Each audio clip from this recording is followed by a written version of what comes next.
Okay. Is this Kayla? Kayla's here. Everything's fine. Okay. Welcome everyone. October meeting of the Central Oregon Writers Guild. We've got Deborah Froese tonight as our speaker. I'm going to just go over real quick I'll probably block this. I'm going to go over real quick the events page. So left side is our meetings and workshops. So there's Deborah, who's going to talk to us tonight. Next month, we've got Sherry Kephart also doing a workshop. That's our last workshop of the year. And then we're going to do our holiday potluck. And Mary, do we have people signed up for reading for the potluck yet? No, Mary's got a sign up sheet. So we'll have our potluck and member reading. And that's going to be our last meeting in this room for a while. Because they're going to shut down the library. So I'm talking to Central Oregon Community College about getting a room up there. So starting in January, I think we're going to move up to COCC. Okay, we'll do that for a while. And then we'll kind of see what happens with the big library. Might move over there and eventually probably get back here. But this is going to be a year, at the spring of 27 before this library gets rebuilt. So yeah, it's nice. It's nice and convenient. So can you hear me on this or do I need to? I don't need that. Okay. Okay. So that's the fun stuff there. On the right side, we've got all our cool stuff happening.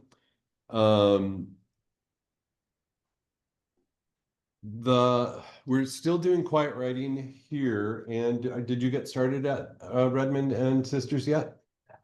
In December, we're going to have quiet writing in Sisters in Redmond at the libraries.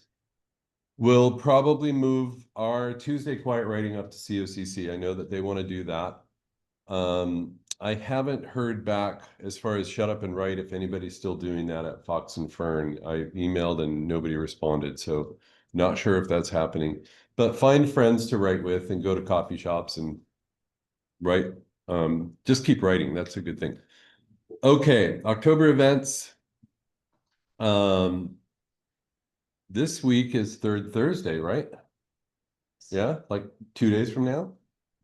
The Commons and at the SCP Redmond Hotel. And also this weekend is the Writers Conference. How many people are going to the Writers Conference? Many. You have a question, Mary?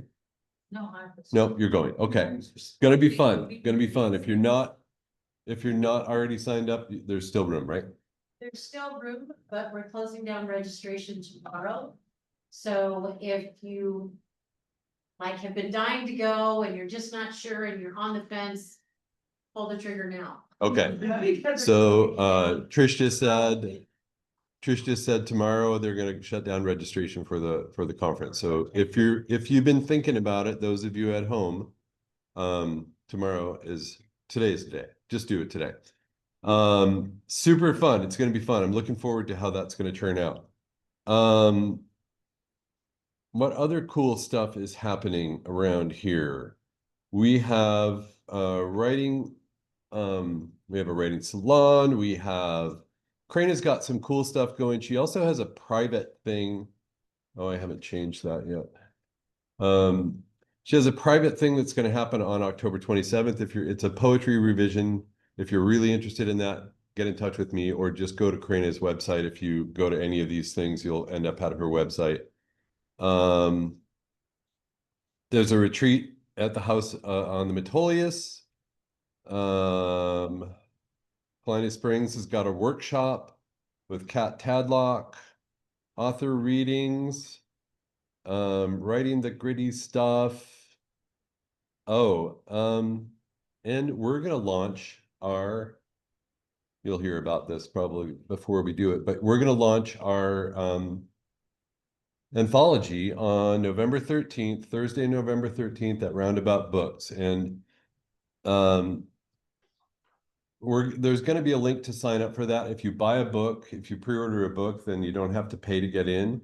And I think if you just call there, you can get set up, as opposed to kind of going through their Eventbrite payment thing. But that'll be super fun. That's all I can think of for right now. Just read this page and do all the cool stuff there. Okay. Any announcements from anybody? Mary? I got 2 responses to submissions last week. On Monday, I got a rejection. Yay. And on Tuesday, I got an email that said my entry into a flash fiction contest was going to be in the final round of judging.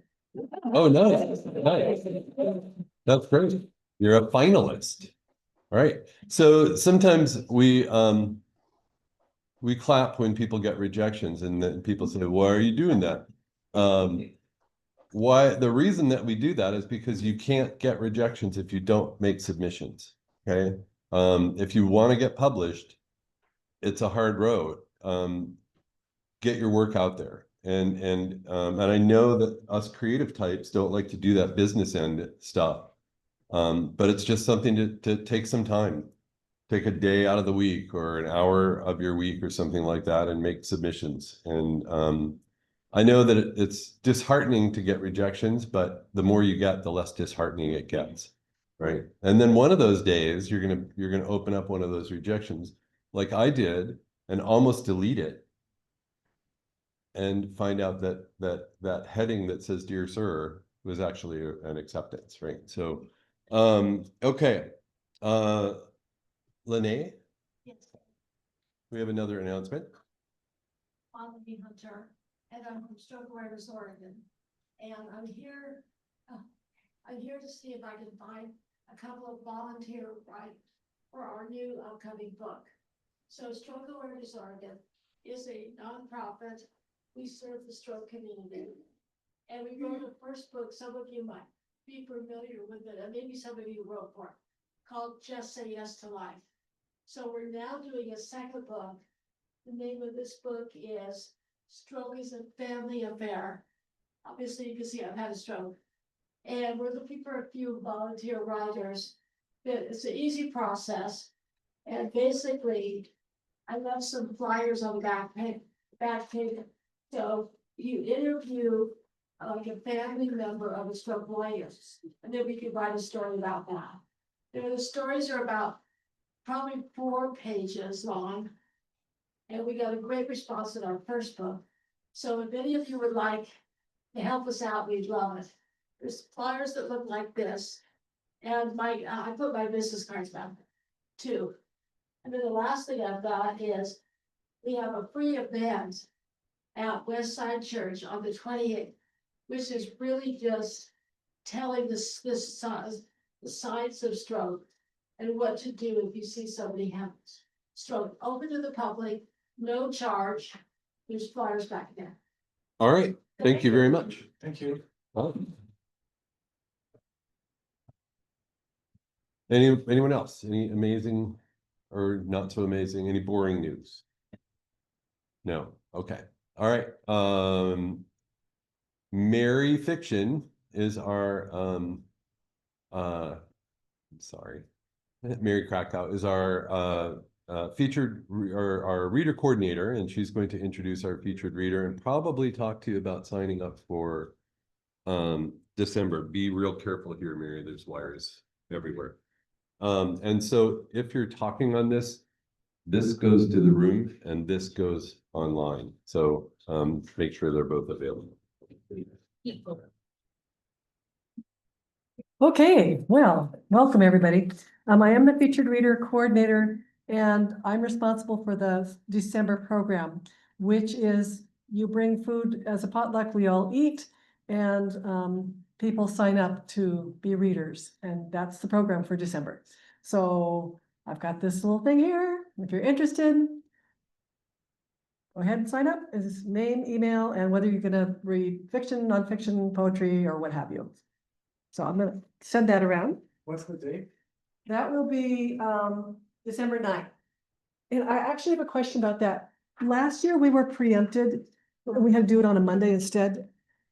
Is that gonna happen this year? No, Okay, good. absolutely not. How long are the readings? 5 minutes. Yeah, and we have to be kind of strict about that because there's a, we've only got it for so many times, so much time. And I think there's 11 or 12 slots, so. Okay. Oh, come on, you guys, nobody signed up yet. All right, so, tonight we have, an architect, writer, and advocate, Kayla McKeever. She was born and raised in a tight-knit farming community in rural Central California before moving to the Pacific Northwest in 2006. After her son was born in 2018 with a genetic disorder, she began exploring themes of sacred kinship, about helping other women. Sorry, I missed something here. Themes of sacred kinship, systems of care, and nature-place narratives in her writing. She cares deeply about helping other women navigate creativity alongside caregiving. She serves on the board of directors for the Central Oregon Disability Support Network and is a member of the Narrative Medicine Northwest Collective. Please welcome Kayla McKeever.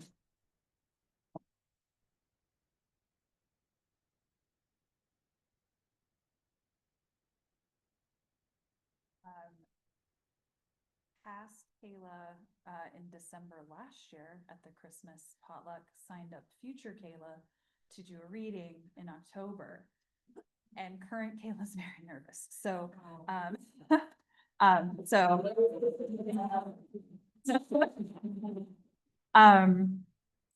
I have been writing essays in my head for about 20 years, and only recently have I started to understand kind of how all of those essays are coming together. And so this essay is intended to be the prologue or the introductory essay to a collection of essays about some of the topics that Mary mentioned. I'm sure its final form will be vastly different, but this is where it is currently. I'm going to try and be under 8 minutes, but it might go a little longer. So.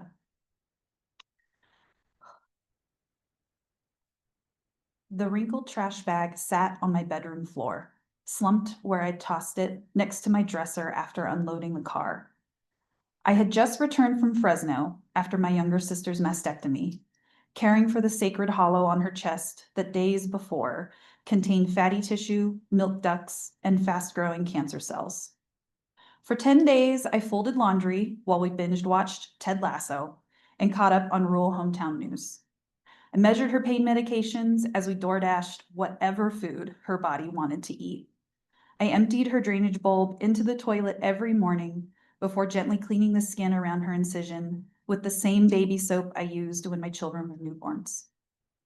We scrolled mindlessly through Instagram reels and rarely left the dark womb of her home. Our parents stopped by once a day on their way home from the gym.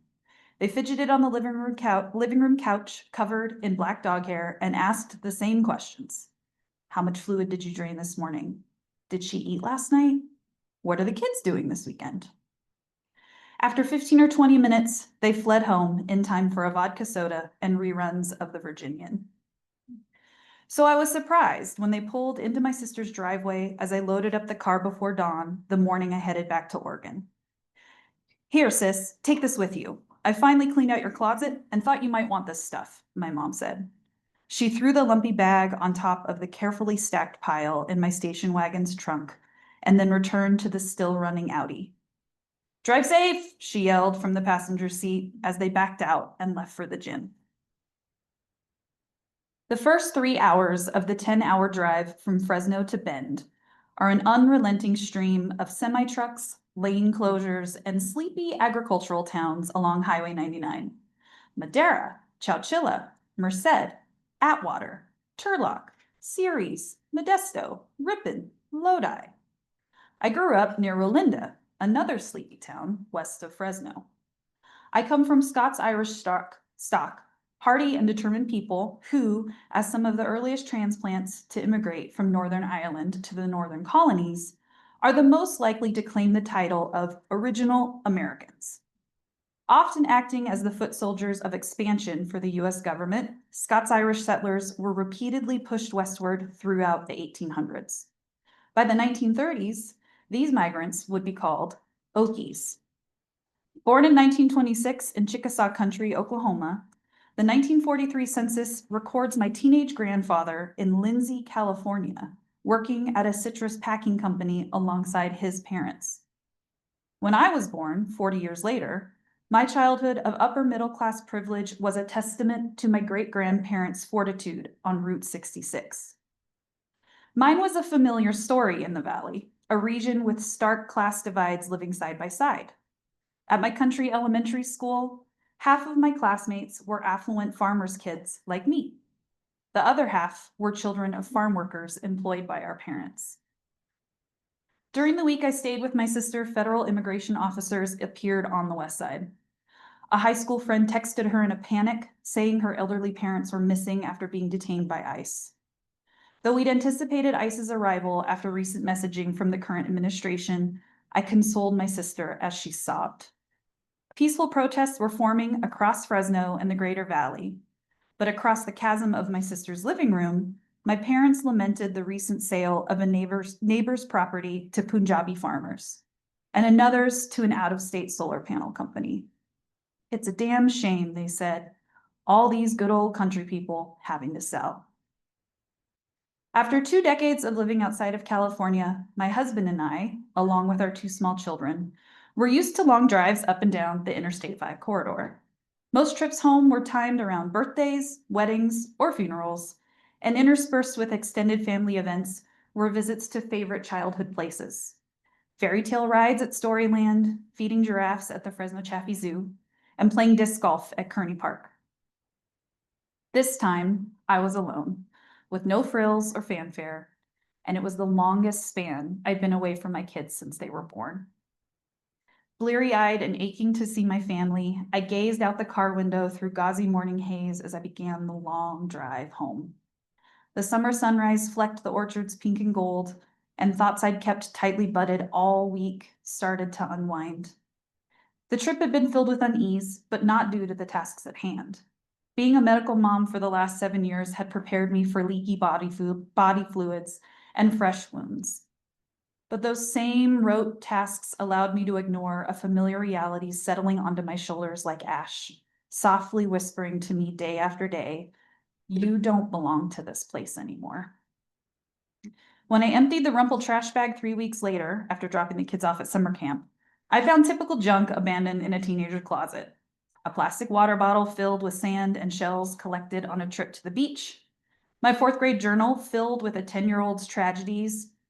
Charles stomped on my backpack. Jennifer showed all the boys on the bus our maxi pads. And faded academic and sports award certificates tucked into thick high school yearbooks. With a 4.2 GPA and voted best defensive player 3 years in a row, I played the role of the all-American girl as a teenager. I dared not smoke, drink, curse, or even suggest that I was allowed to go on dates of any kind. The most common message scrawled in my senior yearbook was, "You are a smart and nice person." It's no surprise to say that I was what is known as a late bloomer. My American Girl doll Samantha enjoyed a life of adventure well into my teens. So my stomach leapt when I found the complete American Girl doll book series buried at the bottom of the trash bag. It was through the series that I learned about dark topics encountered by each historic doll's fictional character: animal abuse, child labor, slavery, political violence, and systemic poverty. It occurred to me as I flipped through the books that these stories were my first introduction to the concept of social justice. A tender-souled tween, I clearly absorbed these stories with genuine interest. "Please, please, please," wrote 4th grade Kayla to her teacher in one of her first journal entries. "Can we learn about immigration and slavery in social studies this year?" After the straight flat slog up I-5 between Sacramento and Redding, I start the final stretch of the drive by ascending into the Klamath Mountains. As I exit at Weed and merge onto Highway 97, my body starts to relax as the landscape transitions into alpine meadows and volcanic fields. In the shadow of Mount Shasta, I'm finally closer to Central Oregon than the Central Valley. I once again feel like a trope, the lost daughter who begrudgingly returns to her hometown only to discover it's exactly the place she needs to feel whole. Except this time, I'm not following that script. Our culture needs to believe in tropes, and it's easy to place myself in one of many roles. I'm the country girl who still uses the phrase, let's go into town, and makes Grandma Rachel's chipped beef gravy on the weekends. I'm an architect who loves juicy conversations about the role of design in humanity. I'm a feisty mama bear who doesn't take wait and see for an answer at the pediatric neurologist's office. I'm the eldest daughter who left her hometown and hasn't moved back. As I pull into my gravel driveway just as the sun disappears behind Aubrey Butte, these versions of myself fold into each other comfortably and without shame. I'm a mother, a wife, a daughter, an earnest creative, a reluctant activist, an American girl, a transplant carefully tending roots in this place that I've chosen. And I can still taste the sweetness on my tongue of the strawberries from the roadside fruit stand down the street from my sister's house. Every time I visit Wilco, I think of my grandfather's faded overalls, grilled forks sticking out from the front pocket as he cooks fresh caught bluegill on the double wide's back porch. I miss Thule fog, coyote howls at night, and the smell of grapes drying in the sun, slowly becoming raisins. A chilly high desert morning recalls rides in the back seat of our old Jeep, headphones covering my tiny ears from the blast of my dad's hunting rifle echoing through the foothills. I miss the mammoth glow of picking machines at dusk, making one final pass before nightfall. My preteen daughter throws open the front door and skips toward me on gazelle legs already too long for her new pajamas. I tell her these stories about her grandfather and great-grandfather with the twangy accents who she'll never meet, about confetti cotton fields blooming in shades of pink and yellow, and about digging for fishing worms in my great-grandmother's garden. As I scoop her up in a gangly hug, I wonder what stories she'll tell about me, what treasures she'll collect in her closet. I wonder what stories she'll tell her children about this place where she is growing up. I wonder what stories she'll believe about me, about herself, and about what it means to be an American girl. Wow. Thanks. Thank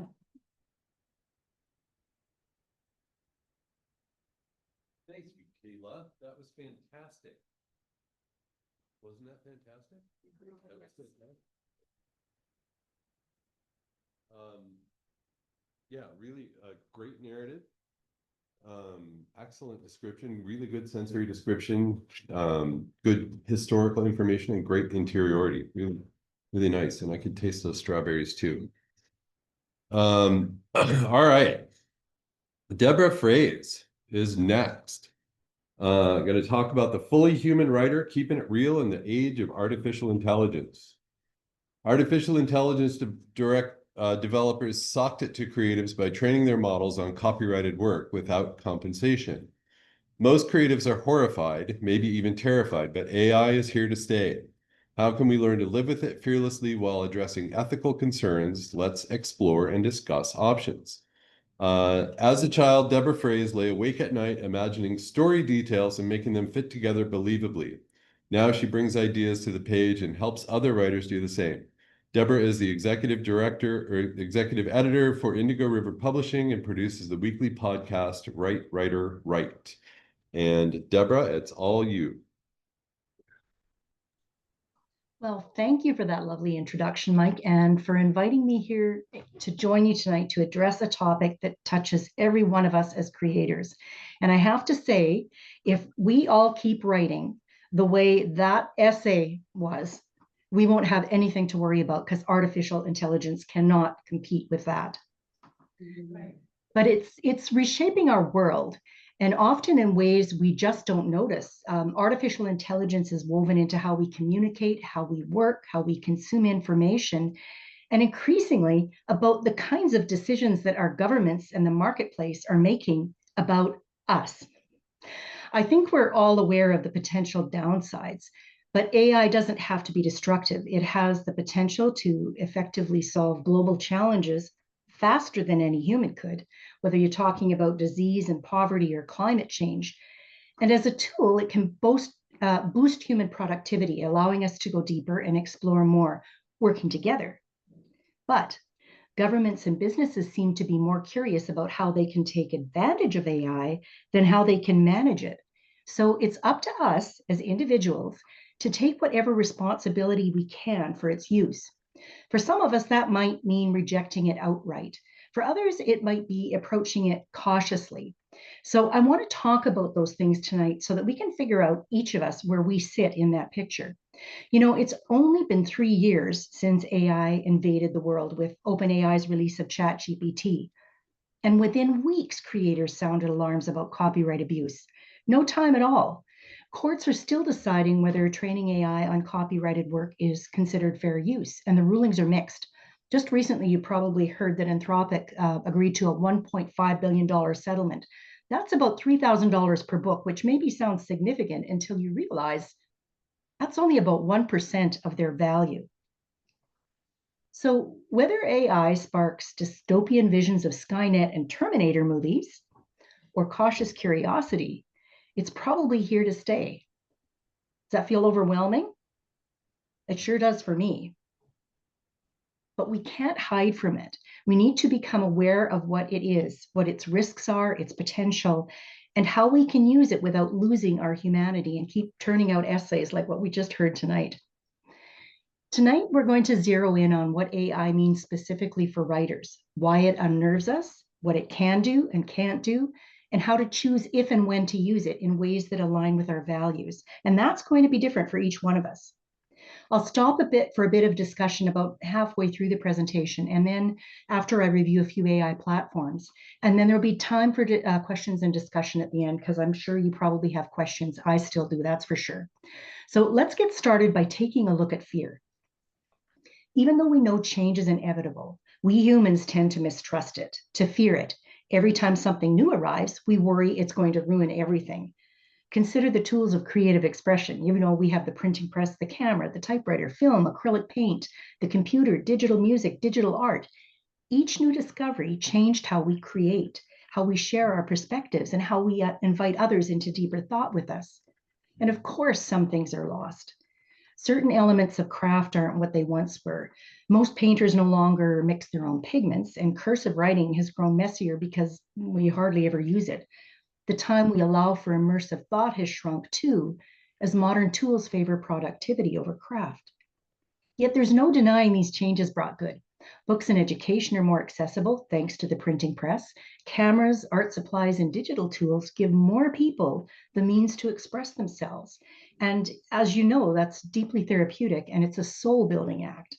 The cost of entry is lower now, and while training still deepens the work, mastery is no longer a barrier to participation. Some aspects of creation are just easier. Think about writing on a typewriter versus a computer. Whiteout, correction tape, inky ribbons, stacks of paper. Would you really want to go back to that? It's kind of fun, but I don't think publishers want to go there. So I'm going to start now with a PowerPoint presentation. So just give me a second while I get that started. Share my screen.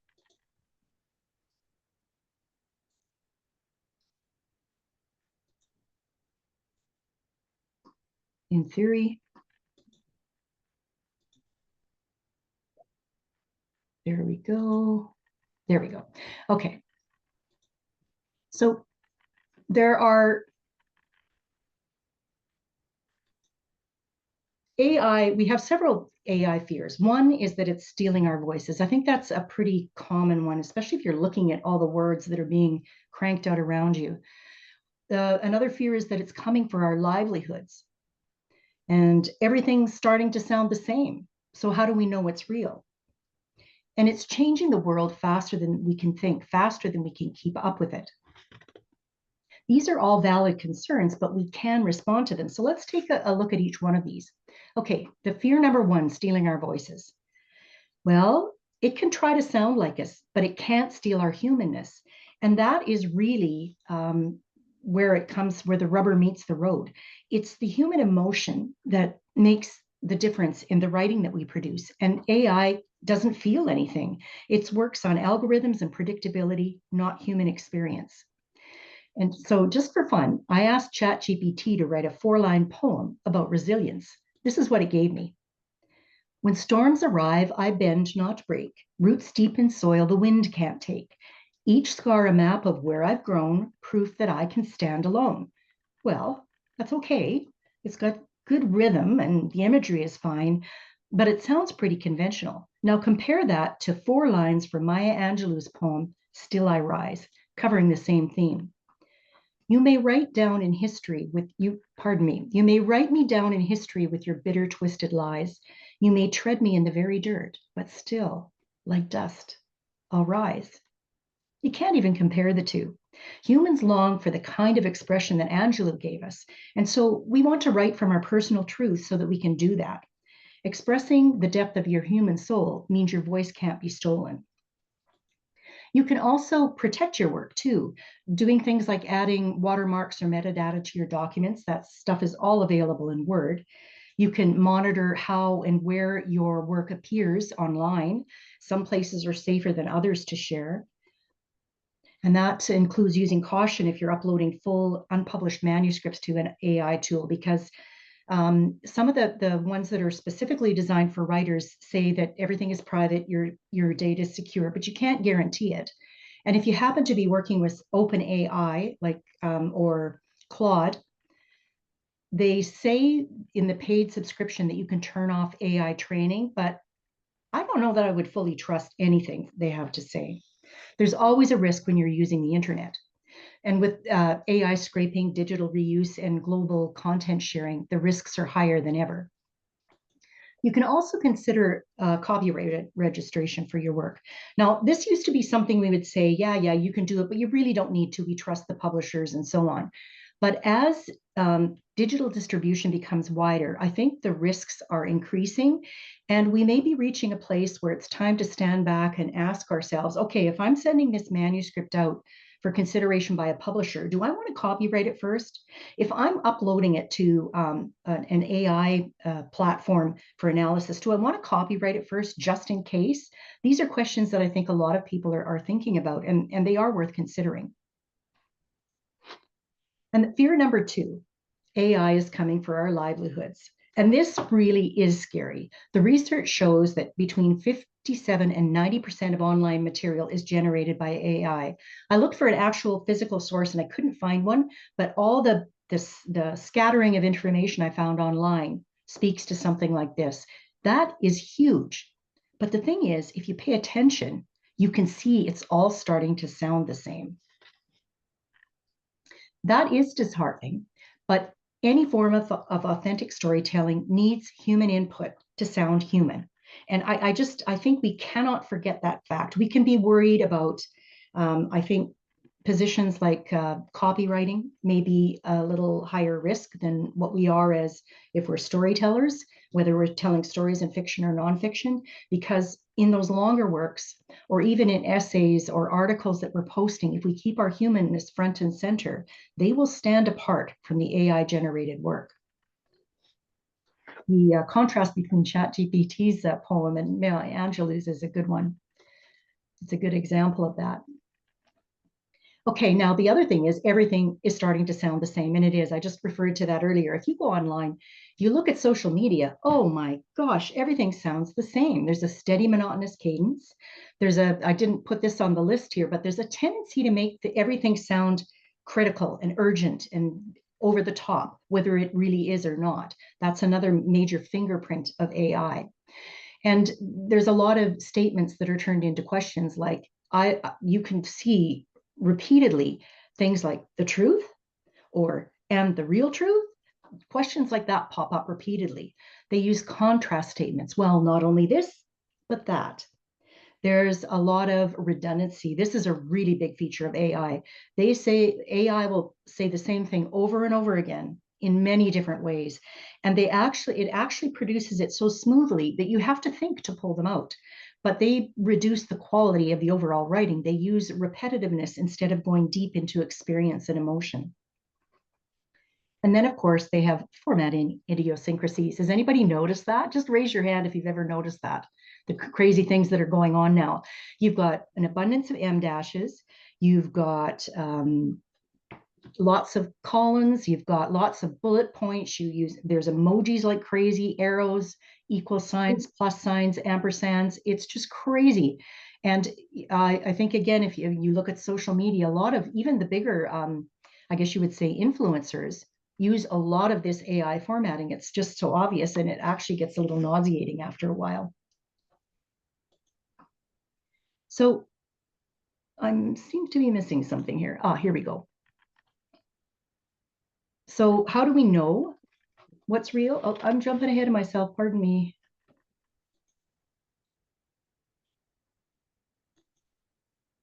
Oh, I've been having some technical difficulties today. So, okay, here we go. How do we know what's real? Well, okay, I'm going to go back to this one again. We can familiarize ourselves with those AI fingerprints that I showed. And we can also sensitize ourselves to really good writing, the stuff that has depth and richness of human input. And so I did another little test with ChatGPT. I asked it to write me something about grief, and this is what it came up with.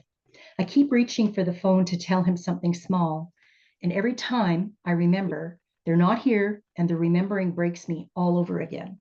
Okay, that certainly suggests grief, and I think we can all relate to it.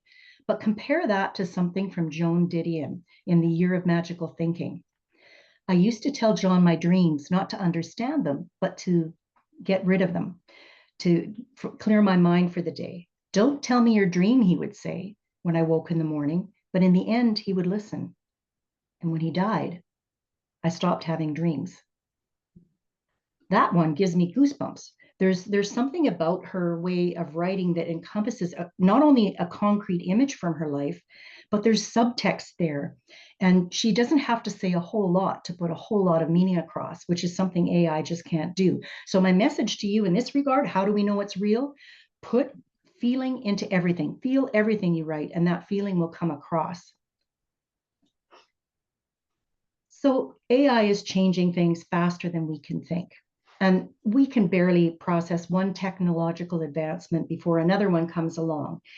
And that impacts everything from marketing and journalism to healthcare and law enforcement. So who can possibly keep up with that? AI is impacting our brains too. I don't know if anybody else has read this, but a recent MIT study found that writers who relied on AI showed less brain activity, weaker memory, and lower ownership of their work. Sometimes they would forget what they'd written about. And the more machine helps, the less the mind engaged. It's logical, but it's also kind of scary. These discoveries are also good reminders that the challenge isn't to implement every new feature or every new technology that comes about, but to keep up with the authentic human writing. So with those 5 points, can you see there's something emerging from all these fears, a kind of pattern? There is hope. If we hone our humanness, and that means taking care of ourselves spiritually, like body, mind, and spirit. That means meditating. That means taking time to sit with a pen and paper and just let your mind wander, going for a walk, just embracing who you are as a human being and giving yourself space to flourish. If we do that and we focus on honing our writing skills, because there's always room to improve, AI cannot compete with us.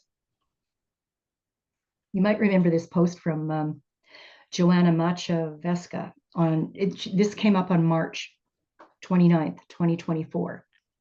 You know the biggest problem with pushing all things AI? Wrong direction. I want AI to do my laundry and dishes so that I can do art and writing, not for AI to do my art and writing so that I can do my laundry and dishes. Does anybody remember seeing that? That one just really caught my fancy when I heard it. So if we learn to navigate AI while recognizing its downsides, we can probably make more space for the creative part of what we do. And there are ways to separate the two of them. Of course, it depends on your sensibilities, but we'll get into that in a little bit. So now let's take a look at the specialized writing platforms. I'll talk a bit about ChatGPT and Claude in a minute, but first of all, I just want to take a look at these programs or platforms that are designed specifically for writers. Have you seen them? Sudowrite, AutoCrit, Marlowe, ProWriting Aid, Grammarly. Has anybody used any of these? Nobody? Oh, I see a couple of hands. It's kind of, you're tiny on there, so it's kind of hard to see. But pseudo-write is generative AI. That means it does the writing for you. It mimics your style and creates pacing, action, whatever you need in your writing. AutoCrit is generative AI too, but I think its strongest feature is its self-editing. It edits fiction and nonfiction, and it gives you an analysis, but it is just loaded with feedback. It's almost too much to bear. Marlowe is another developmental analysis platform. ProWriting Aid does analysis too, but it's mostly focused on nonfiction. I forgot to mention Marlowe is strictly fiction. ProWriting Aid does mostly nonfiction. I think it says it works with fiction, but it's not as efficient at that. And then there's Grammarly, which checks spelling, grammar, punctuation, and all those fine things. It has a little bit of AI input for rewriting suggestions. Like if you get a block of text that's really a mess, it will suggest a revision for it, and that's AI generated. So now I'm going to figure out how to do this, stop the screen share and talk to you. Did it? Oh, stop share. There we go. Okay. So I'm curious about what tools you use. Does anybody use any of these tools? And now I can't see you at all. So does anybody use any of these tools at all? No. I. Couple of people do. What do you use? ChatGPT, Grammarly, Grammarly. I've been using ChatGPT. Yeah. ProWriting Aid. ProWriting Aid you use? Yeah. Oh, that's good. So like, how are you finding it? Do you like it? What do I'm you use it preserving for? judgment. I've read a lot about it in publications over the summer. A lot of writers and New York Times and Wall Street Journal took the summer off and used it and then wrote about how they used it. It is taking voice. It takes your mind. It is numbing. It's repetitive. It is very repetitive. That is probably one of my biggest complaints about, well, I've got a lot of complaints, but redundancies are crazy with these systems.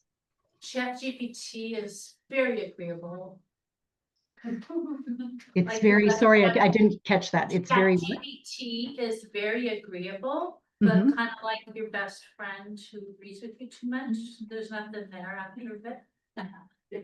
apparently you can tell it to be, more direct and forget all the fluff, but it will, I've tried that and it will do that, but only for a couple of minutes, and then it'll flip back to its nice tone. Does anybody have any, oh, sorry. I'm afraid to put some of my real original stuff in there because of the ownership. Yes. Put safe choices. So how do you protect that? Well, I don't know that there's any guarantees if you've got anything anywhere near the internet, even email. What I do, I subscribe to ChatGPT. And through this subscription, I have the option to turn off training. So I turn off training and I keep asking it, do you remember this or that? Or is my manuscript still there? And it will tell me no. So, I mean, that's still not a guarantee, but I feel that I'm actually gaining a lot from using it. And I'll get into that in a little bit more in a little bit. I wanted to also look at. I was advised to buy a copy, and I did for that reason. But well, and you know, there's apparently, if you've got lots of money to spend, there's a pro version. I think it's like $250 a month, but apparently it has tighter lockdowns around it. So I think probably people most at risk with ChatGPT aren't the writers, but the people who are creating programming through it, like the GPTs. So I'm going to share my screen again because I got another slide about ChatGPT. If I just find it again here. I wish they, you know, with all this technology and intelligence around, it would be really nice if they could just figure out something that would, oh, I have to went back to the beginning, sorry, that would just know what I was thinking and then get there. Okay, oh, here, I missed it. large language models. Okay, these are ChatGPT and Claude are considered large language models. Does anybody are you familiar with that term? So I'll be referring to them interchangeably as large language models or ChatGPT. I'm not as familiar with Claude, but ChatGPT, the ChatGPT and Claude are very much the same. ChatGPT was created by OpenAI. Claude was developed by Anthropic, the one who made that $1.5 billion settlement. The biggest difference between them, at least as far as I can tell, is that ChatGPT has these GPTs, which are little systems where you can create programming within ChatGPT, and it uses the functionality and processing of ChatGPT, but you're creating your own little programs in there. And some people make and sell them. And I think that is probably where the biggest risk of theft would occur, because technology is just very important to everyone. So there's something else to touch on too that you might find interesting in regard to privacy and security. ChatGPT learns acceptable behavior through human feedback and filters. That's how it determines how it's going to respond and whether it's going to play nice or anything like that, which means it's subject to human manipulation. On the other hand, Claude has hardwired principles baked into its programming. So it feels like it might be a little bit more secure, because I would have to also subscribe to Claude to test it to see how good the security features are. I haven't done that yet, but I think I will. When then maybe I can let you know if I find that it's any better or there's any difference in that regard. So I'm going to stop sharing again. There, okay, that worked faster this time. Okay, so let's find my place here. My understanding of Claude from a second source, but I've been injured, so I was having AI conversations with a lot. So my Silicon Valley uncle, anyway, he uses Claude, and the reason is because they are more source specific. They have, you can tell what the sources are. And I don't remember how much the citing is versus what they look at. But for somebody who I like to research with data sets, I understand. So that's my understanding of the big thing about Claude and why people are using that, is people who like to know where the information's coming from. I really appreciate that information. I wasn't aware of that. I do know that ChatGPT is getting better about providing links when it gives data. And if you say, well, where did you find that information, it will come up with something. So I think it's probably being pressured by Claude to go in that direction. Another thing I heard about Claude, and again, I haven't used it often enough to say, but I understand that it's better suited to writers, like it has a better affinity for voice. I don't know whether that's good or bad, because I don't want to be tempted to rely too much on it, but I have heard that it's better for writers than ChatGPT. Okay, I was going to talk a little bit about how I use these platforms. So I haven't tested all the platforms that I named in the writer specific ones, but I obviously use AI because I'm wary of it. I'm very deliberate about how I use it. I've used AutoCrit and Marlowe to test manuscript analysis. They are fast. Like seriously, you can get feedback in minutes instead of days or hours or whatever. And the results are helpful, but they are far from perfect. AI doesn't understand context or nuance, as you've probably figured, and sometimes it completely misreads intent, so it doesn't replace a developmental editor. For example, I ran one of my own manuscripts through the system, and it flagged the main character's inconsistent behavior as a problem. It didn't recognize that her behavior was an important part of her emotional journey. The tool completely missed the point. On the other hand, it gave me some plot insights. It pointed to a specific area I was struggling with, and it made some suggestions that resonated, and I can take those suggestions and tailor them to meet my objectives. So there are some good points about this. Both AutoCrit and Marlowe provide about 80 pages of feedback. 80 pages.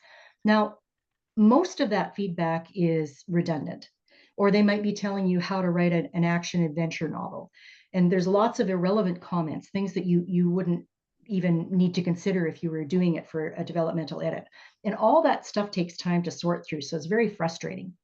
Of the two, Marlowe's feedback is the most cohesive. It's better organized, it's much easier to read, it's more visually pleasing, and you can download attractive reports for future reference. But autocrit reports are dense, they're poorly written, like really poorly written, like even for AI, and you have to copy and paste them into a separate document for offline reference. So that's kind of a pain. But I would say that overall, those assessments are helpful. You've got to take it with a grain of salt, and you can't use it without knowing the manuscript, without reading through it and understanding it. But sometimes it can help you understand a problem a little bit more quickly than you might on your own. So they do have some advantages. Autocrit is something that you subscribe to. I think it's about $30 a month.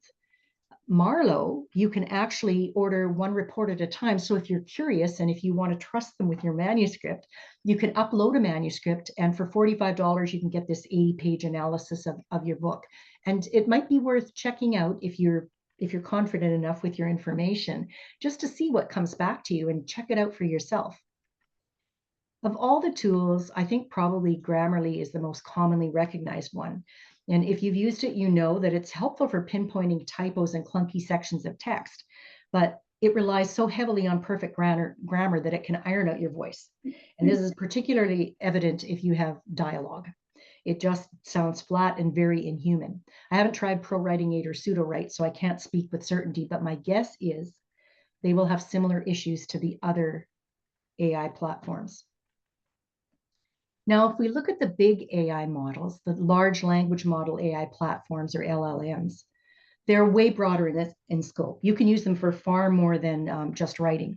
I have been trying to use a bunch of different technologies, and AI really helped me figure them out and problem solve when I would run into things that didn't work the way I thought they were supposed to. They can also do research and things for you that isn't available on those other platforms. So far, I primarily use ChatGPT, as I mentioned, with a paid subscription. So I can turn off the training mode and avoid sharing my content in theory anyway. But it and Claude, they're great tools. And the thing is, you can't ever lose sight of what they are, because interestingly enough, ChatGPT refers to itself as a partner, a collaborator, or an assistant. It talks to me as though we're in a conversation. And I got to tell you, sometimes it said something and I thought was just fabulous. And if it was a person I was talking to, I would say, oh, thank you, that's fantastic. So it would be really easy to anthropomorphize it. Don't do it though. It's a machine. And I think over prolonged exposure, if you're not constantly reminding yourself what this thing is, you could go down a rabbit hole and start to relate to it as a person. We've actually seen incidents of that happening with younger people. I think we're probably beyond that, but I still think it's good to keep in mind. So I use ChatGPT to evaluate text, to brainstorm. I ask it questions. I drill into concepts and themes, build outlines, and all kinds of stuff. It's an excellent organizer, so it can help me manage the logistics of writing, and that way I can focus on the creative side of things. And if you're willing to set boundaries on how far you take it, that's the gift. Remember when you used to have to go to the library to do research? Now you can do a lot of it online, or if you need specific reference materials, you can usually order them from your own home. ChatGPT pushes structure and formatting ahead in a similar way, and it can save you oodles of time. In case you're curious, I did use it to help me organize this presentation, but you're hearing me, not ChatGPT, because of the deliberate way I use it. I go through everything and make sure it sounds like me, which means most of it is rewritten 3 times over. For shorter projects like media posts, articles, and even podcast scripts, it can generate a rough draft from the points I want to make. I feel less attached to it than I might with fiction. And I can get it to ask me questions to fill in any missing information too. Theoretically, I could ask it to write a complete piece, but that would lack depth and carry those obvious AI fingerprints. So it misses my intent and tone. I think that would be like selling my soul to a machine. So when I use it for a first draft, it's only to establish a basic framework based on what I want to say, not what AI is telling me to say. I'm very conscious of my own voice and very aware of AI's quirks, including its tendency to steer me in generic directions. So I rewrite it to make sure it's truly my own. As far as fiction goes, and this might be maybe interesting to some of you that are working on fiction, I use it to brainstorm, explore background information like character psychology, or to weed out structural issues. But it's never one and done, and the ideas are drawn from my thought process, but accelerated. And I never, ever, ever let it draft fiction for me. I need to feel my way into the characters in the story world, like kind of like an actor slides into a role, the same way you write now. That way the expression is all my own. But I find that getting the structural assistance and the background information together before I start writing saves me oodles of time. And sometimes it triggers new thoughts that I might not have come up with on my own.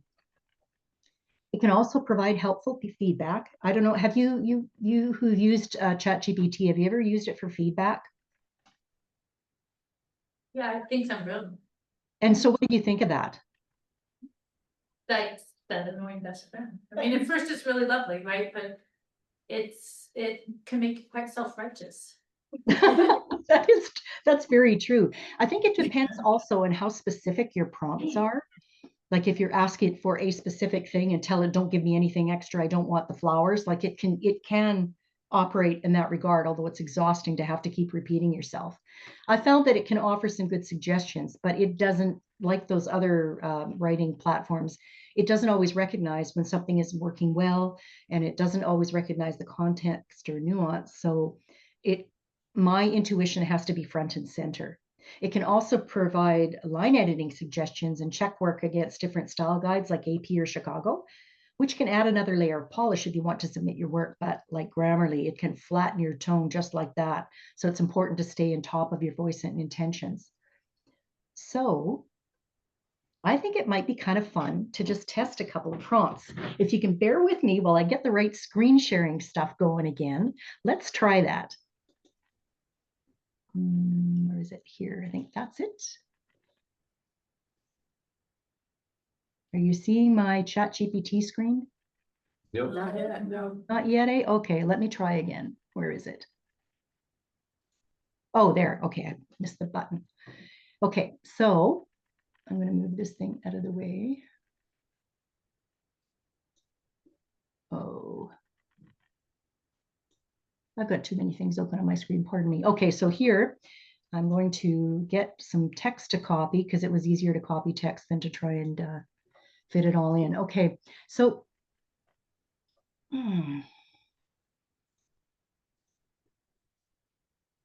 let's say I want to write a novel and I've got a rough idea of what I want to say or what I want it to be about, but I'd like more details.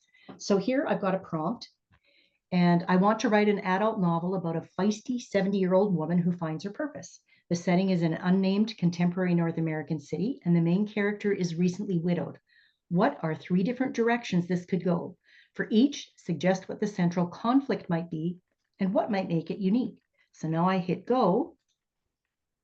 And let's see what it comes up with. You can see that, here's 3 distinct directions. The Rebellion of Mrs. Green. Contemporary fiction with humor and grit. And look, it's getting quite a bit of detail in there. Or The Map of Lost Threads. Cleaning out her husband's belongings, she discovers a box of letters. Well, that sounds like a kind of a common setting, but it could work. And then there's Second Bloom, upmarket women's fiction, light magical realism. Okay, so you get these ideas, and then what? Well, you can follow up with another prompt. It's asking me if I would like it to build it into a 1-paragraph story concept, but I think I don't want to do that. I think I want to try something else. I'm going to ask it to do this. Use the third response, just arbitrarily the third response, and create beats for a 3-act novel structure. So let's see what happens when I do that. Isn't that just like, it's mind-blowing, the detail that goes into it. It'll give me every beat for this thing, everything that I need. Now, what happens if you don't like some of the beats it's giving you, or if there's something you think you should tweak a bit, well, you just ask it. Go in and say, I don't like the opening image. What if we started here? Would that change anything else? And it'll generate another outline for you. So you can keep playing with it and adding more and more information. You can take it further and get it to maybe draft chapter themes for you, whatever you want. You just keep drilling in and drilling in and drilling in, going over and over. But you're basing everything you're giving it is based on your imagination and the direction that you want to go. Sure, you'll get a few things that you might not have thought of on your own, but basically AI works much like we do. It gathers all this information from all kinds of sources, stores it, and then it uses it arbitrarily in different situations, depending on what's called for. And so it's got a broader scope than the human brain does. So it's drawing from a wider arena. So sometimes it'll come up with different ideas. And if you don't trust it, ask it, where did you get this idea? I've done that. And it said, oh, well, it's based on X. I see a hand up. You said two things, because a lot of this is query expertise. Right? So you mentioned that you use it for character psychology and separately background information queries. Yes. Would you be able to apply that in here? I was curious, maybe later if you would address that, or maybe this is the right place to ask those. What do those look like? Okay, well, let me just, I'm just going to wing it. Normally I would think about it a little bit more than I'm going to right now, but I'm going to say, describe the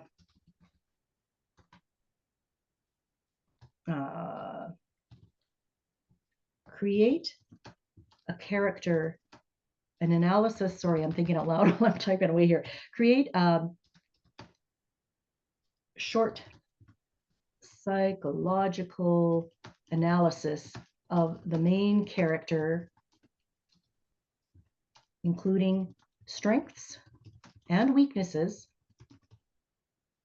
and past traumas that could impact the story. Okay, I would do it differently. I would take it slowly if I was doing this to actually build a character, but let's see what happens. This should be interesting. I love this kind of stuff. That's so fascinating. So look, she's an occupation, visual artist and teacher, core personality, perceptive, imaginative, quietly defiant. So just to let you know, I've been working on a handout that I'm going to email to Mike when I get it done. And in that handout, I'll give you a few guidelines for writing prompts, and I'll give you the prompts that I've used here tonight so that you can try them out on your own. And I think the more you try them, the more you'll get an idea of how they work, and you'll be able to come up with your own. It took me a while. I used to just ask straightforward questions, but now I've learned to kind of couch them in the parameters. Like if I only want it to talk within a certain scope, like if I hadn't said that I want this to be short, it might have come back at me with like 5 pages worth of analysis. And I would start usually small, and I would say, you know, my character, I see my character as, and tell Chat GPT whatever I know about my character. And if there were incidents in the past, I think that might have happened, and just ask it to work from that. Does that make sense? Now, let's try something different. Let's say, oh, wrong file again. Let's say I want to write a nonfiction book and I really have no idea where to start. All I know is what I want to write about, what I want the theme to be. So let's try that. Here's another prompt. This one is, I want to write a nonfiction book to help authors learn to use LLMs for writing their books while maintaining their full-fledged humanity in the pages. Ask me some questions that will help shape that outline to meet my intentions. So basically, I don't know what I want to do, so I'm asking ChatGPT to show me what I need to do, or to get me started thinking about it. I know, isn't it fast? Like this is it makes me giddy sometimes. I know, it's so silly. So then my next step would be to go through this, and I would go through this and one by one address all these questions. I would like type in vision and purpose, and then I would just put a bullet point. I want them to believe they're capable of working with AI and not being taken over by it. Is your primary goal to teach, technique, provoke reflection, or inspire responsible integration? Well, it's a little bit of all of those. So I would go through this and I would answer all those questions. I would send them back. And chances are, because I already asked it to ask me questions, it will ask me more questions and then narrow it down to the real key essentials. And then it'll say, okay, now that we've done that, shall I create your outline? And I'm going to, just for fun here, I'm going to create a prompt that just to show you, using your best assessment of me and everything I do, because it knows about me, write an outline for this book. Look at how fast that is. So there's subtitle options. There's an introduction, some points to make. Oh, something went wrong. Let's see if it'll carry on. Sometimes it just decides that it's okay, beautiful and everything. Okay, it's starting over again. So introduction, part 1, chapters, part 2, partnership. Like, I mean, it's quite amazing. And it's generating this for me. This is generative AI, but I'm not going to let it write these things for me. I'm going to take these things, I'm going to study them and think about them. I'm probably going to change anywhere from 50% to 75% of them, and I might want to reorganize it, but it gives me a starting point. It's like that place where, you know, there's that saying about gathering sand so later you can build sand castles. I forget who said that, but it's a beautiful saying about writing. And AI can help you gather that sand. And that's what this is doing, all of these prompts that I showed you.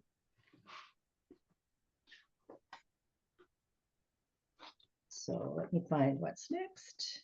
Okay, so I'm going to stop this share and I'm going to find another share. Which is here somewhere.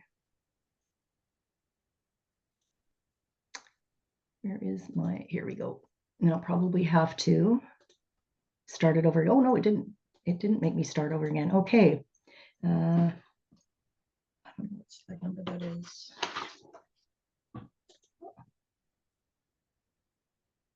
Okay, sorry, I'll try again. I closed it.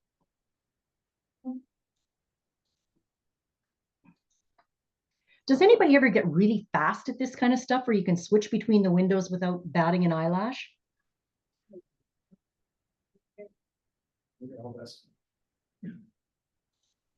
Okay, so here we go. We'll start there. Oh, it still went back to the beginning. Sorry, guys. After all that excitement of generating stuff online, and then we're stuck with my apparent inability to make this thing listen to me. Okay, try again.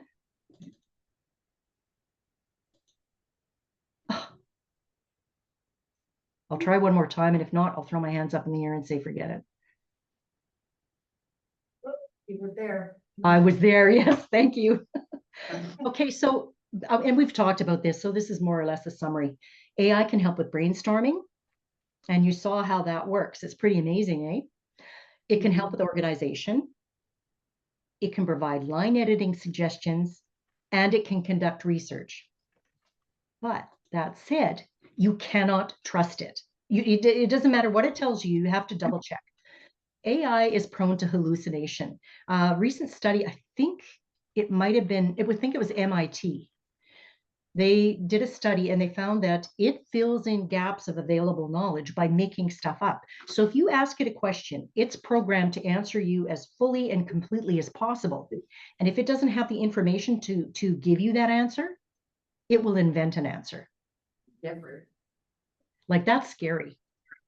And the thing is, it lies so smoothly, it has you convinced that it's true. So double check anything that needs to be validated, double check it elsewhere, or ask it, say, where's the source for this? And it will make excuses, and sometimes it will even apologize, which is crazy, right? And then there's another issue. This I think was discovered more recently. They call it Moloch's bargain.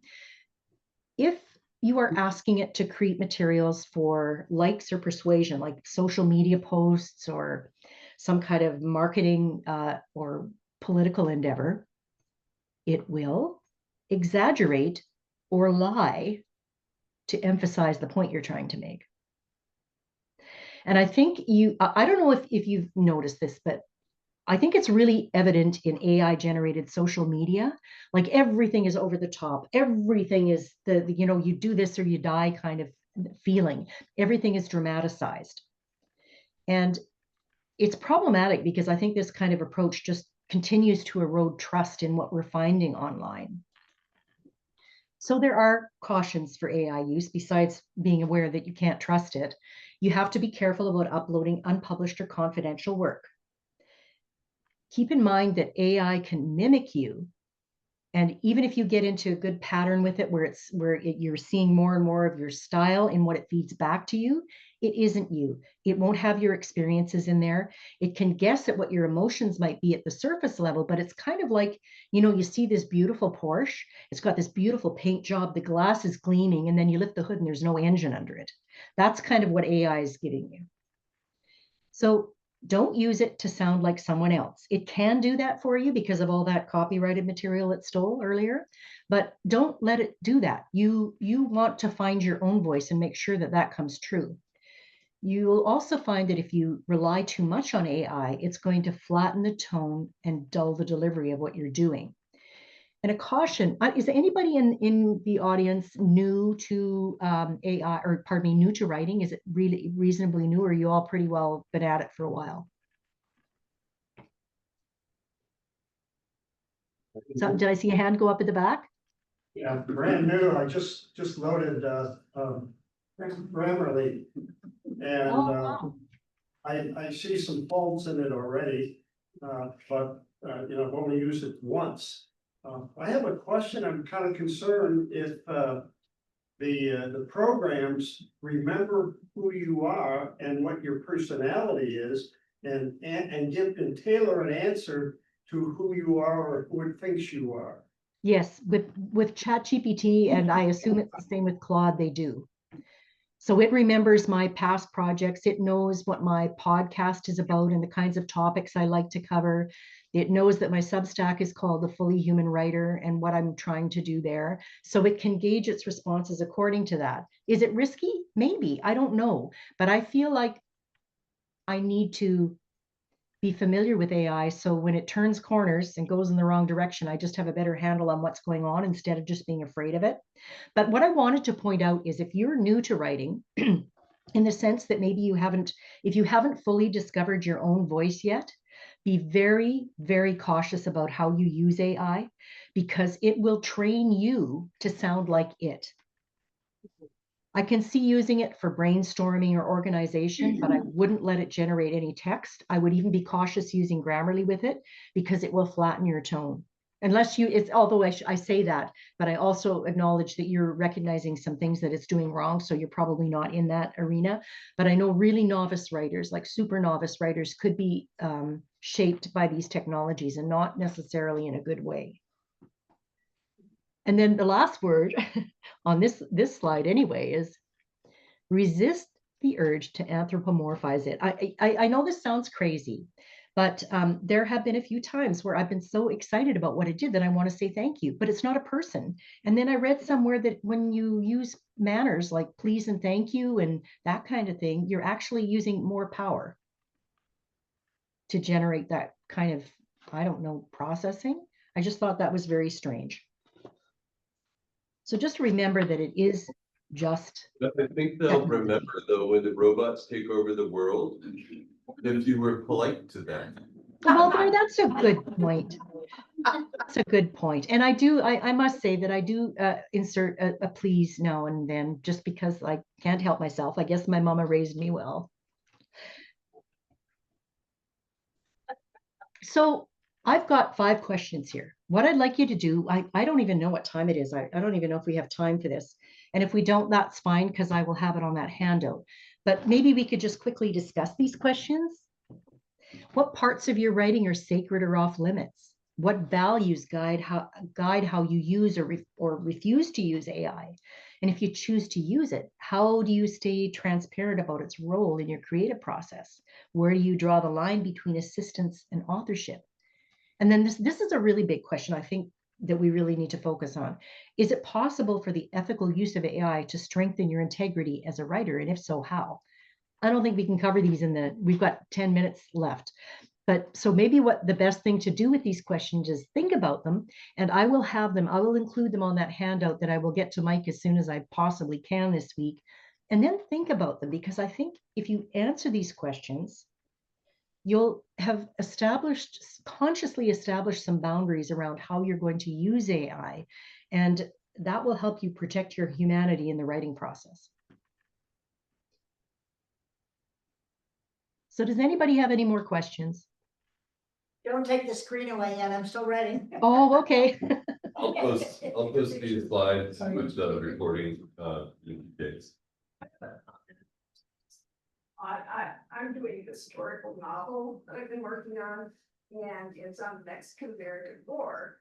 And when I asked ChatGPT, I've got 4 journals of soldiers who were there doing different things, and I'm using kind of that as a basis of the activity of what the chronologically of what's going on. And one of them, it was Veracruz, and one of the Mexican generals didn't want to get in trouble with Santa Anna, so he didn't want to do the truce. So he made somebody else go do it, so he wouldn't get the wrath of Santa Anna. So I looked at the guy's name was used in 3 of the journals, and I thought, well, I'll double check it. So I went to ChatGPT and I said, what do you know about this general? They go, there's no historical evidence that he ever existed. I have 2 journals. So it's just kind of interesting when you're talking about double check and those kind of things. Yeah, that is definitely, you have to double check. I've had it do things like that for me too, and then I question it and it says, oh well, no, it won't exactly outright say no. It will create some kind of a floral apology around it. Oh, you are correct. Thank you for catching that. It's very sneaky.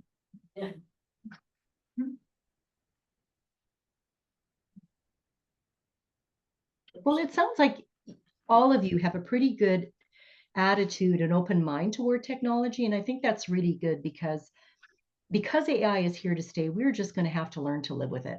And testing it, experimenting with it, and being cautious of it are just the best way to do that. So any more questions? I had one comment. Earlier you were talking about copyrighting your work. And my understanding is when the anthropologic, whatever it was. Yeah, no, the ones that just did settlement with writers. Anthropic. Oh, The only writers that got money was if they're working with copyright. Yes, I think that's right. Well, actually,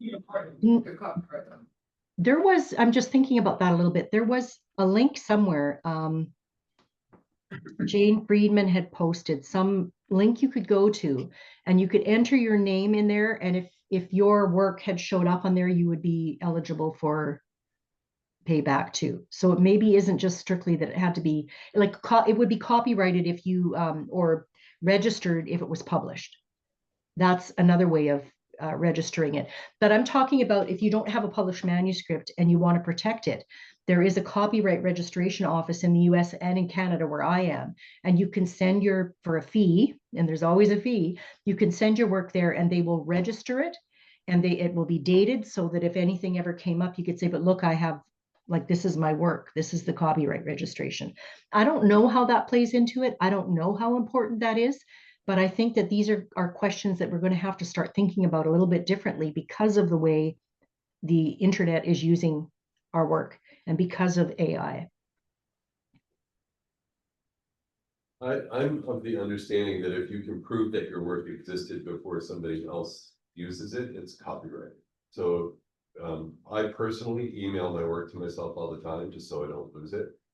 But I can go back and look at an email from 2021 where here's my novel. So if someone publishes my novel next week, I can say. You can also mail it to yourself. Yeah. Well, there is some about the legality of that. I was reading somewhere where that actually isn't legally valid. I don't know why. It makes no sense to me, but apparently that's not legally valid. And the thing about copyright is, as soon as you write something, you have the copyright to it. Like, it is copyrighted. It's just that the idea of registering that copyright and making it official somewhere. That's all that step is that I'm referring to. And I don't know, like just because I heard that it doesn't stand up in court to mail it to yourself, that doesn't mean it's not true. But I have come across that in a couple of places. We could ask ChatGPT to research. We could. One more question? Tell us the truth. We just spent some time talking about AI and some of the problems of working with it. And I'm not a young person, and I can remember before we didn't have TV. 3 years ago, I don't think we would have even known what we're talking about. So No, it's crazy. So what I'm concerned about is AI will figure it all out and will really snow us 3 years from now. Okay, you're thinking a Terminator. Yeah, Well, it's my hope that maybe the human race will smarten up. I just wanted to say Gemini AI, I use that a lot. I wasn't using it, but now I'm doing a pilot at a school with the material that I've been using. And they used Gemini. That was the only reason I looked into Gemini in the first place, which is Google's AI. Yeah. And they have a link to everything. So, you know, cause Google is Google, right? So I find that I get much more accurate information, and then there's always a link that, you know, that there's a link under everything it says. So you can click on the link and check, where did they get this information? Is it Joe Blow never heard of you, or is it, you know, NIH or so That's really good to know. Thanks, Trish. There's also Copilot, Microsoft Copilot. People hate it because it goes into Word, but I don't put it in Word. I just go to it separately and do research, and it gives me links to like 4 or 5 different articles. If you do the paid version of Copilot, they don't train on your data. I've seen the T's and C's. If you do the paid version, there's a guarantee that they won't train on it. I only use it for research. Okay, I was gonna say, if you put stuff in there you care about, I work there, so I was like, are we serious? And so I looked at the T's and C's, and if you do paid M365, they don't train on your data. Oh, I'm gonna have to check that one out too, because I do have it. I haven't used it because it keeps popping up and it annoys me, but maybe that's not a good excuse. I don't like Google because they own everything, including your email, that they say. You send it through our things, we own it. And so I assume that's the same for the other, but I use Microsoft because they say, at least have a, you know, a screen that says like, we're helping you and you own your emails and stuff. So I have been using the Copilot. Yeah, and I don't know if the free version is the same. The T's and C's I saw were for the paid version. What is T's and C's? Terms and conditions, sorry. That's a good point. I'm just. I'll have to check it out because I do have the Office 365 or Microsoft 365. So I have kind of a question. I have a friend that recommended, like, you're comparing like different phone plans, you can put in the terms and conditions. Has anybody ever thought about like when they have like the contracts that you get from publishers, putting that into AI to analyze it? Oh, actually, I have. A friend of mine wrote a picture book and got this huge, complicated document that made my brain spin, and hers too. And I threw it into ChatGPT, and basically they were asking her to give up a whole bunch of her rights in order to sign with them. So she didn't. But yeah, it can untangle legalese. It's really good at doing that kind of stuff, untangling things. Real quick, Deb, there's a question online from Diana asking about AI detectors, and what are your thoughts on that? I don't think they're very much help because, you know, I listed a few of the things that you can call AI fingerprints. And the thing is, those fingerprints are based on things that people do. It just does them excessively. And I think we'll be better off to train ourselves to look for that kind of stuff, because I know I've read stories of this one fellow I follow, a copywriter on LinkedIn, and he lost work over this. He did his work. He showed his client. He said, sit with me, I'll show you how I do my work. And they still wouldn't pay him because they said it was AI generated. So I think those programs are really risky. Yeah, I agree. All right, thank you very much. This was a very good thought. Oh, can I offer one more thing before I go? Right, If you're interested if you're interested in starting a new project, or you want to make some time for one you're working on and really get into it, I'm starting a manuscript challenge on November 1st, and you set your own parameters for this project. And so I will send that information too, or the link for that in with the information I send Mike. I think Trish is going to do it. And you can choose any project you want to work on, fiction, nonfiction. You can determine whether you want to do so many pages a week or so many hours a week, whatever it is that fits into your schedule. The whole idea is that by committing to something and sitting down and doing it, you'll actually build momentum for your project. And it's free. Yeah, and it's free. Yes, that's for sure. Well, thank you so much for having me here tonight. I am fascinated with hearing what other people have to say about AI. So it was really nice to see you again. Thank you very much.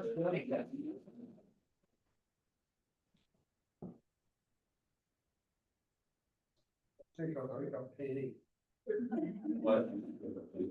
So,